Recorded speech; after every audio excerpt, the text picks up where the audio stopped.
Cześć kochani, Janusz Dąbrowski, Barwy Zdrowia, kanał na YouTube.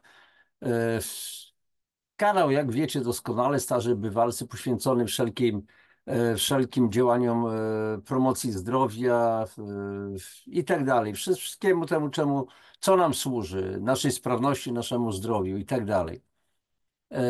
Z góry Was oczywiście proszę o zainteresowanie, dlatego że dzisiejszy temat no, będzie taki dość trochę kontrowersyjny, ale nie dla Was, tak myślę. Może dla tych, którzy jeszcze nie wiedzą, w czym rzecz, a niewiedza, jeżeli chodzi o odżywianie, o to, co dzisiaj nas spotyka, w jakim świecie my żyjemy, jest, słuchajcie, jest po prostu, ta niewiedza jest przerażająca. Ja spotykam się czasami jakieś takie, tak quasi przypadkowe spotkanie mam z różnymi ludźmi, zwłaszcza młodymi, ale też i starszymi, również w moim wieku. No i okazuje się, że po prostu, może powiem inaczej. Może z tego względu, że wiem to, co wiem, trochę wiem, nie wszystko, rzecz jasna, to mam wrażenie, że w takim razie inni to samo wiedzą. To jest taki typowa psychologiczna jakby taki mechanizm, że jak to umiem, to inni też to potrafią, więc dlaczego oni tego nie potrafią?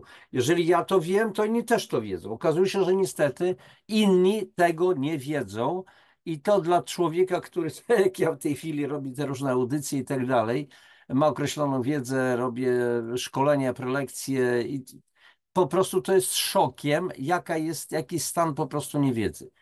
O czym dzisiaj? No i właśnie, i chodzi mi o to, żeby jednak tą wiedzę poszerzać. W internecie jest masa wiedzy. Oczywiście trzeba umieć tylko przesiać, bo też jest masa śmieci w tej całej, że tak powiem, w tym wiadrze zawierającym różne substancje. Trzeba wyłowić tylko to, co jest dla nas niezbędne. No i dlatego zależy mi na tym, żeby to trafiało do szerokiego spektrum ludzi, dlatego prośba do Was o między innymi o dzielenie się linkami, o budzenie zainteresowań tym, co dzisiaj mamy, jakim stanem, w jakiej rzeczywistości żyjemy. I dzisiaj właśnie temat popcornowe mózgi. Oczywiście będzie to dotyczyło tego, co my jemy, a raczej e, nie odżywiamy się, tylko co zjadamy, a jednocześnie w jakiej papce medialnej również, bo to jest cała otoczka. To nie chodzi tylko o jedzenie, ale również nasze zachowania. Co się z nami w ogóle dzieje? To już widać. Starsi nie są w stanie dogadywać się często z młodymi. Dlaczego? Bo młodzi ciągle tylko o tu, coś tam, ale młodzi między sobą się nie potrafią często dogadywać. Jest taki, kiedyś oglądałem taki żart rysunkowy oczywiście, że para leży w łóżku, wiadomo do czego to wszystko zmierza i jedno z telefonem, drugie z telefonem i to jest ich gra wstępna dosłownie przez telefon i tak dalej. Więc oczywiście jest to przerysowanie, ale coś w tym jest. Kochani, udostępniam w tej chwili ekran i tutaj mam bardzo ciekawy artykuł, który znalazłem i postaram się po prostu poczytać, tata czyta dzieciom na tej zasadzie, ale nie tylko. Więc posłuchajcie. No właśnie Medonet, kiedy to się ukazało? 18 18 marca 2024 roku, więc to jest, słuchajcie, taka powiedzmy świeżynka. Autorem tego artykułu jest pani Monika Mikołajska. No, wykorzystuje różnego rodzaju tego typu teksty do tego, żeby coś przekazać, przedyskutować. A więc zobaczcie, mamy epidemię popcornowych mózgów. Neurolog, skutki będą tragiczne. Gdyby nasi, momencik, jeszcze postaram się tutaj powiększyć ten tekst, żeby to było bardziej widoczne. Dobrze. Gdyby nasi pradziadkowie, prapradziadkowie znaleźli się nagle w obecnym świecie, mogliby doznać szoku. Jest głośno, szybko, coraz szybciej, a my wciąż wpatrujemy się w telefony, przewijamy media społecznościowe, potem przesiadamy się przed komputer albo telewizor. Ze skutków mało kto zdaje sobie sprawę. Coraz głośniej mówi się jednak, że przez ten zalew informacji zaczynamy mieć popcornowe mózgi. Mamy prawdziwą epidemię. Konsekwencje będą po prostu tragiczne, ostrzega neurolog dr Olga Milczarek. Czym jest popcornowy mózg i jak poznać, że sami go mamy? Lekarka zdradziła Medonetowi, jak zrobić prosty test. Słuchajcie, to jest akurat ten artykuł, to jest polski artykuł w polskich mediach, natomiast ja już zapoznałem się troszeczkę z tematem również w mediach obcojęzycznych. Słuchajcie, naprawdę tam fachowcy, neurolodzy, lekarze w ogóle, specjaliści od mediów biją na alarm. Jest coraz po prostu gorzej. Popatrzcie. Ciągłe zalewanie mózgu nowymi informacjami, dźwiękami, obrazami, innymi bodźcami sprawia, że w pewnym sensie dochodzi do ściany i się zawiesza. A nie jest tak, że czasami, oj, zaraz, o co to ja chciałem zrobić i nagle nie wiem, co jest grane. Dalej. Popcornowy mózg opisuje sytuację, kiedy nasze myśli i uwaga szybko przeskakują z jednego tematu czy zadania na inne, nie zatrzymując się na dłużej przy żadnym.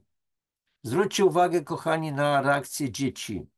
Czy dzieci potrafią skupić się na jednym jakimś temacie? Na jednym zadaniu. Skaczą. Dekoncentracja totalna. Dlaczego dzisiaj tyle dzieciaków ma problemy w szkole? A rodzice, jak dziecko ma problem, to idą do specjalisty i dostają zaświadczenie. A to ma, a to dziecko ma to, a to tamto, a siamto, a wam to i tak dalej, i tak dalej. I zaświadczenie załatwia sprawę. Tylko tyle, żeby dziecko miało święty spokój i żeby rodzic miał święty spokój. Dalej. Doktor Milczarek. Tak silne pobudzanie mózgu, towarzyszące mu stres i zmęczenie umysłowe bardzo przyspieszają zanik komórek mózgowych. Konsekwencje będą po prostu tragiczne. Zaczynamy być likami, alkoholik, jak to nazwać? No tutaj infoholik jakiś tam i tak dalej, nie wiem jak to nazwać. Pewnie naukowcy wymyślą jakąś nazwę, no to ja wymyśliłem. Infoholik, to jest mój nowotworek słowny. Neurolog. Już teraz liczba dzieci, które diagnozują w poradni z powodu zaburzeń uwagi i koncentracji jest przeogromna. Takie dzieci nie wiedzą, co czytają, co oglądają, nie potrafią odtworzyć materiału. To, co my nazywamy bezmózgowiem. Ty bezmózgowcu, ty. Ty masz mózg w ogóle? Jeden do drugiego tak mówimy. Przeczytał przed chwileczką jakiś tekst i nie potrafi zreferować, o czym czytałeś. Instrukcja obsługi jest nieczytelna. Inna sprawa, że często instrukcje obsługi są pisane w taki sposób, że trudno je zrozumieć. Monika Mikołajska, czyli autorka, Medonet. Ilość obrazów i informacji, którymi codziennie bombardujemy mózgi, jest trudna do wyobrażenia. Jak one to wytrzymują? I przede wszystkim, jak to na nie działa, jak tak naprawdę działa na nas? Doktor nauk medycznych Olga Milczarek. Powiem wprost, potężna dawka informacji i wrażeń, których dostarczają choćby media społecznościowe, sprawiają, że nasze mózgi są na nieustającym haju. Kłopot w tym, że one tego nie wytrzymują, lecz wręcz zmienia się ich działanie. Coraz wyraźniej widzimy, do czego to prowadzi, co tu dużo mówić. Skala tych konsekwencji przeraża, a prawdopodobnie będzie jeszcze gorzej. Pytanie. Co dzieje się konkretnie z nami, gdy non-stop siedzimy w internecie? Odpowiedź. Ciągłe zalewanie mózgu nowymi informacjami, dźwiękami, obrazami i innymi bodźcami sprawia, że jest on nie tylko ciągle pobudzony, ale też w pewnym sensie dochodzi do ściany. Jest tak przeciążony, że więcej już przyjąć nie może i po prostu się zawiesza. Przestajemy rozumieć, co czytamy, albo w ogóle się na tym nie zastanawiamy. Zaczynają pojawiać się trudności z koncentracją i wypełnianiem codziennych zadań i kończeniem ich, bo szybko przestają nas interesować. Coraz gorzej idzie nam zapamiętywanie i uczenie się. To z kolei prowadzi do innych zaburzeń, jak na przykład bóle głowy, problemy z zasypianiem, bezsenność, nawet spadku odporności czy ADHD. czyli zespołu nadpobudliwości psychoruchowej. Bo ciągle jesteśmy bombardowani bodźcami. Jesteśmy, kochani, przebodźcowani. Obecnie zresztą sporo mówi się o tak zwanym dorosłym ADHD. Można spotkać opinię, że to zaburzenie, które nie zostało zdiagnozowane w dzieciństwie. Ha, o Boże, znowu się pojawił chłopiec do bicia. Nie zdiagnozowano ADHD w dzieciństwie. Badania pokazują, że nie do końca tak jest. Rozproszona uwaga i trudności z koncentracją, szybkie nudzenie się czy istota tej choroby mogą być skutkiem bardzo intensywnej stymulacji cyfrowej, jakiej poddawani jesteśmy od lat. A pamiętajmy o jeszcze jednej rzeczy, jeżeli oglądamy audycje w telefonie, wiadomości w komputerze i tak dalej, to tutaj jest również gra świateł. Oprócz tego promieniowanie jonizujące. Oczywiście mamy coraz lepsze telefony, pozornie laptopy i tak dalej. Już nie ma tego tak silnego pozornie promieniowania. To niekoniecznie, absolutnie. To jest nieprawda. To promieniowanie jest i ono również na nas oddziałuje. Dobrze, pytanie. Coraz głośniej mówi się, że przez ten zalew informacji zaczynamy mieć popcornowe mózgi. O co tu chodzi? Odpowiedź. Popcornowy mózg opisuje sytuację, kiedy nasze myśli i uwaga nieustannie w szybkim tempie przeskakują z jednego tematu czy zadania na inne, nie zatrzymując się na dłużej przy żadnym. To trochę przypomina niekontrolowane i chaotyczne pękanie ziaren popcornu, kukurydzy. Termin ten wymyślił w 2011 roku kanadyjski badacz David Levy.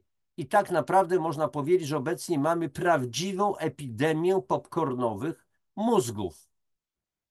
Pytanie. Właściwie dlaczego tak się zachowujemy? Bo dzieje się to raczej nieświadomie. Tak intensywna dawka obrazów czy filmików z sieci, przedstawiających piękne miejsca, potrawy, szczęśliwych, idealnych ludzi i tak dalej, sprawiają, że mózg zaczyna produkować hormony szczęścia, serotoninę i dopaminę. To są tak zwane endorfiny, endogenne wewnętrzne morfiny, które dają nam poczucie haju. To dobrze, ale tylko w teorii. Problem bowiem w tym, że dobre samopoczucie wywołuje w nas świat, który nie istnieje, który tak naprawdę został sztucznie wykreowany. Przykładem są choćby obrobione w specjalnych programach zdjęcia. Właśnie.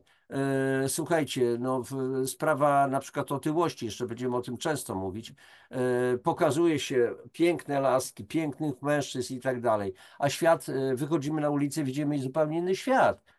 Wszystkie tam na tej ulicy są takie piękne laski i tacy fantastyczni faceci i my się do tego, kurczę, tylko przyrównujemy. Efekt jest taki, że rzeczywisty, już nie tak atrakcyjny świat przestaje nas interesować, przestaje nam się podobać i cieszyć. Hormony szczęścia już się nie wydzielają. Ludzie zaczynają odczuwać niepokój, lęki, mają obniżony nastrój, pojawiają się stany depresyjne i bardzo silna potrzeba, by sięgnąć na przykład po telefon i doładować się bodźcami, które dadzą nam przyjemność. Oczywiście jest to tylko pozorna przyjemność. Bo widzę, załóżmy, no nie ja akurat, ale jest tak, w cudzysłowie, widzę na tych zdjęciach, jakie piękne laski są, a moja żona, no powiedzmy po trójce czy po czwórce dzieci, ewentualnie, no ma nadmiar kilogramów. Ale ja z kolei nie widzę swojego brzucha, przykładowo. Tego, że leżę na kanapie i ćwiczę tylko, słuchajcie, o tutaj ten mięsień kciuka do zmiany pilota. I znaleźć się w tym pięknym, cudownym świecie. Jaki? Świat jest taki, jaki jest cudowny. Pytanie. W pewnym sensie zaczyna to przypominać uzależnienie od leków poprawiających nastrój. O właśnie, a więc jeszcze raz powtarzam, infoholicy.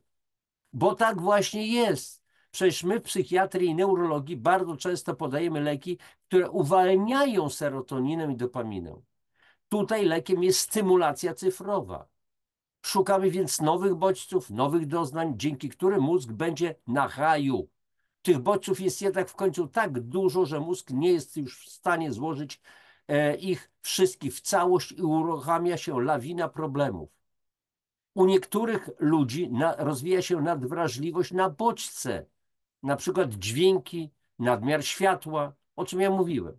Są to tak zwane zaburzenia sensoryczne. I kiedy na przykład taki człowiek wchodzi do zatłoczonego autobusu, czuje się, jakby w jego mózgu wszystko skakało i od tego ucieka.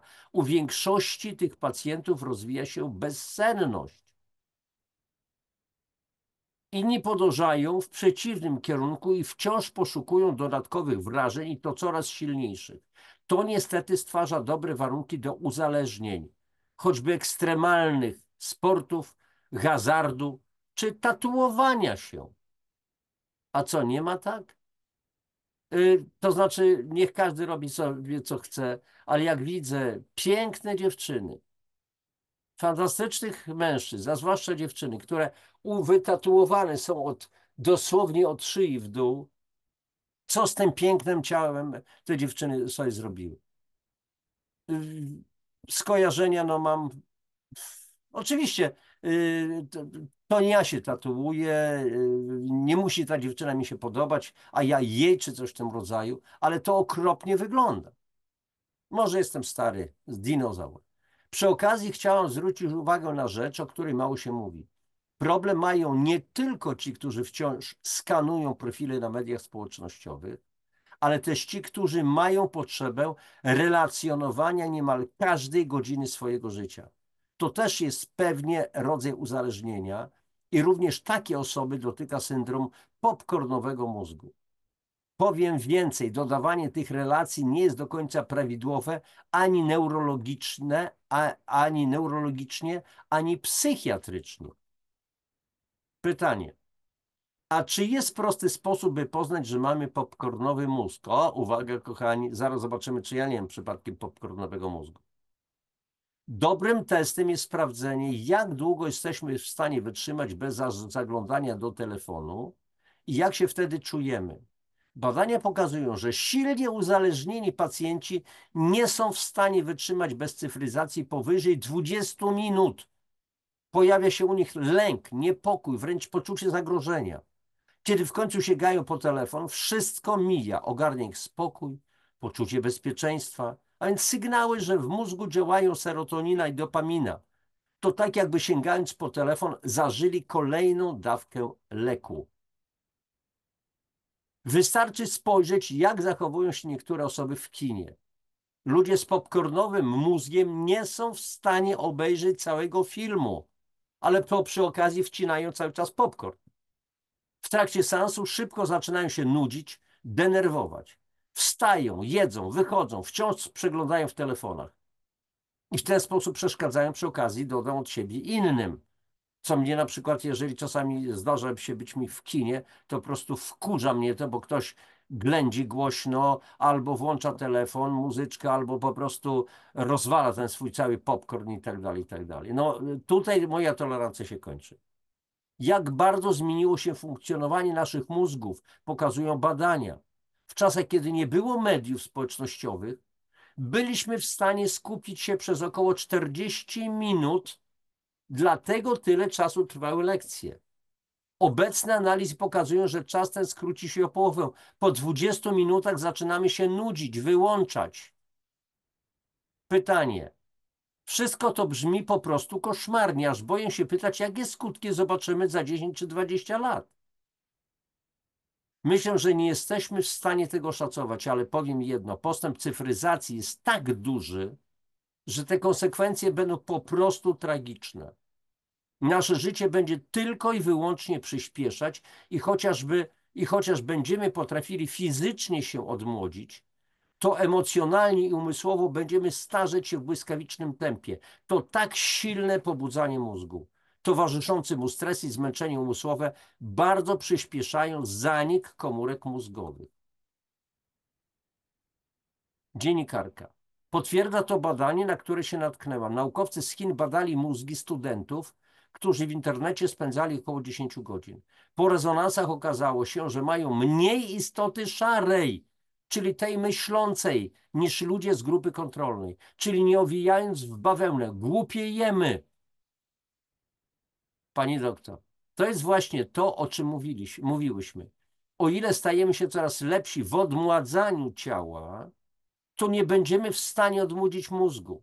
A on będzie się coraz szybciej starzeć. Przede wszystkim nie będziemy umieli myśleć konstruktywnie. Zresztą już teraz liczba dzieci, które diagnozują w poradni z powodu zaburzeń uwagi, koncentracji jest przeogromna. Takie dzieci nie wiedzą, co czytają, co oglądają, nie potrafią odtworzyć materiału. Pytanie. Nie mogą nie zapytać, co możemy z tym zrobić? Jak poradzić sobie z popcornowym mózgiem? Odpowiedź. Sposób jest jeden. Wdrożyć ograniczenia. Nie bez powodu telefony podpowiadają nam, ile czasu spędziliśmy przed ekranem. Starajmy się go skrócić najlepiej do godziny dziennie. Uwaga, jeżeli chodzi o dzieciaki japońskie. O ile dobrze pamiętam, to dzieci chyba do 10 roku życia w Japonii, mogę tu się mylić, ale mają zabronione używanie telefonu w ogóle. Rodzice nie mają prawa dawać im telefonu. I bardzo dobrze. Oczywiście ja wiem, że rodzice chcą mieć pod kontrolą dzieci i tak dalej, ale słuchajcie, no bez przesady. Kiedyś nie było telefonów komórkowych.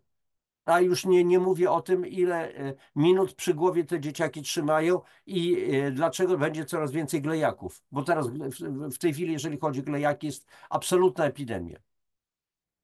Można też wyrabiać sobie prosty i przyjemny nawyk. Od czasu do czasu spojrzeć w okno i zatrzymać ten wzrok na 2-3 minuty. Doskonałym pomysłem są również spacery, wycieczki, wszelkiego rodzaju kontakt z naturą. To wszystko pomoże naszemu mózgowi zwolnić i w końcu odpocząć. A teraz, jeżeli chodzi o rodziny całe, przecież można wyjeżdżać na kilka godzin do lasu, zrobić jakieś spacery rowerowe, spacery zwyczajne, pójść do ogrodu botanicznego, o ile gdzieś tam macie. Wystarczy w pobliżu jak do jakichś zagajników leśnych. Pokazać dzieciom liście, różne rośliny, zacząć się bawić w identyfikację roślin. Oczywiście to wymaga wysiłku od rodziców. Są rodzice, których jedyny wysiłek sprowadził się po prostu do poczęcia i do tego, że podają dziecku paszę i nic poza tym. Są i tacy rodzice. I to byłoby na tyle. Słuchajcie, tutaj mamy akurat panią doktor Milczarek, panią doktor nauk medycznych Olga Milczarek, neurolog, adiunkt Kliniki Neurologii Dziecięcej Instytutu Pediatrii Uniwersytetu Jagiellońskiego Collegium Medicum w Krakowie, aktywny pracownik naukowy, naukowo-dydaktyczny. Ukończyła specjalizację z neurologii w roku 2013 i tak dalej, i tak dalej. Od wielu lat współpracuje z ośrodkami neurochirurgicznymi w całej Polsce jako neurofizjolog śródoperacyjny. Zatrzymuję już udostępnienie. Więc słuchajcie, no każdy z nas, ja również używam tego narzędzia, o, tutaj normalnego. Używam laptopa po kilka godzin dziennie, dlatego że też szukam różnych materiałów, czytam, uczę się, rozwijam się, natomiast też nieraz zadaję sobie pytanie, czy jestem w jakiś sposób uzależniony. Być może tak. Natomiast ja że tak powiem, szczeniaka czytałem. Pierwsze książki zacząłem czytać w drugiej klasie podstawówki, dokładnie. E, Tą pierwszą książką, po którą sięgnąłem, to był Potop, pierwszy tom. Tata mój miał w 5 tomach Potop i bardzo mi się jakoś nie spodobał kompletnie, bo tam było jakiś żmudzin, mówił padłas, coś na żarnach. Kompletnie mnie to nie interesowało. To była scena, kiedy pan Kmicic miał odwiedzić pannę Olenkę Bilewiczówną i zostawiłem, ale zacząłem czytać drugi tom później. O, tam się leli, tam się coś działo. To takie, słuchajcie, akcja była. Później zacząłem czytać Przygody Tomka. Jest taki cykl Alfreda Szklarskiego, Przygody Tomka w różnych. I akurat pierwsza książka to była Przygody Tomka na Czarnym Lądzie. W ten sposób rozwijała się wyobraźnia, ale też się dużo uczyłem, dlatego że to była przeogromna masa, przeogromna wiedza historyczna, geograficzna i tak dalej. Pytanie, jak niewiele dzisiaj dzieciaki czytają. a jak niewiele my czytamy. Siedzimy tylko w tym necie, w internecie, na YouTubie na przykład jest masa różnego rodzaju audycji politycznych, innych i tak dalej. No i trzeba umieć po prostu wybierać z tej sieczki to, co nam służy przede wszystkim. Więc kochani, namawiam was do selekcji przede wszystkim. Ja sam zauważyłem, że programy, które powiedzmy 2 miesiące, 3 miesiące jeszcze mnie interesowały, już teraz mnie po prostu nie odpowiadają kompletnie. Odrzucam je, szukam raczej coś, co mnie rozwija, jakiś rozwój duchowy, jakieś inne historie, coś, co daje faktycznie pożytek. Na początku to wiecie, człowiek podchodzi do tego jak pies do jeża niejednokrotnie, jakiś tam ktoś tam się wymądrza, o tutaj Janusz Dąbrowski się trochę wymądrza, a później to wchodzi też w nawyk pewien, sięgamy, ale to jest coś fajnego, coś, nad czym możemy pomyśleć, zastanowić się, coś, co da nam po prostu powód do myślenia, właśnie do zastanowienia się, do jakiejś takiej medytacji i sprawa załatwiona. Posłuchajcie, jesteśmy ludźmi, możemy naprawdę bardzo dużo. Otrzymaliśmy dar stwarzania. Stwarzajmy więc te swoje życie zupełnie inaczej. Świat jest naprawdę cudowny, świat jest cudowny, jest przepiękny. Akurat dzisiaj, w dniu nagrywania, mam cudowną, przepiękną pogodę, a wczoraj była potężna ulewa. Nagrywam to pod koniec czerwca 2024 roku. Wychodziłem w nocy na dwór, otwierałem drzwi od takiej werandy, patrzyłem jak te pioruny biją. To było cudowne, to było przepiękne, ale to też wówczas stoisz, zatapiasz się w ciszę, patrzysz na to ciemne, granatowe niebo, widzisz tylko błyskawice i to też, słuchajcie, jest taki rodzaj medytacji. 2, 3 tylko minuty, takiej ciszy umysłowej, bo pioruny walą, deszcz bije po dachówkach, aż słychać, miałem wrażenie, że to jest grad, dosłownie bębni po dachówkach, ale jednocześnie taki, wiecie, słuchajcie, taki wewnętrzny spokój, takie wyciszenie. Woda, rośliny potrzebują wody, dzisiaj akurat jest dzień, znowu jest upał, ale te roślinki żyją cudownie. Przyszły do mnie 2 koty, zwykle 3 koty, które dokarmiam, przychodziło do mnie 10. No, znalazły swoje domy, dobrzy ludzie je po prostu wzięli i tak dalej. I to też daje radość. Czy wszędzie można to mieć? Wszędzie. Nieważne, czy mieszkasz w bloku na 10. piętrze, czy gdzie indziej. Wszędzie można znaleźć coś fajnego dla siebie. Można wyjść na balkon, na lodzie i obserwować inny świat, obserwować ptaki, może samoloty, może chmury. Wyciszyć się. Tego Wam życzę. Wyciszajmy się. To nam daje dużo radości. Papatki, trzymajcie się. Pa.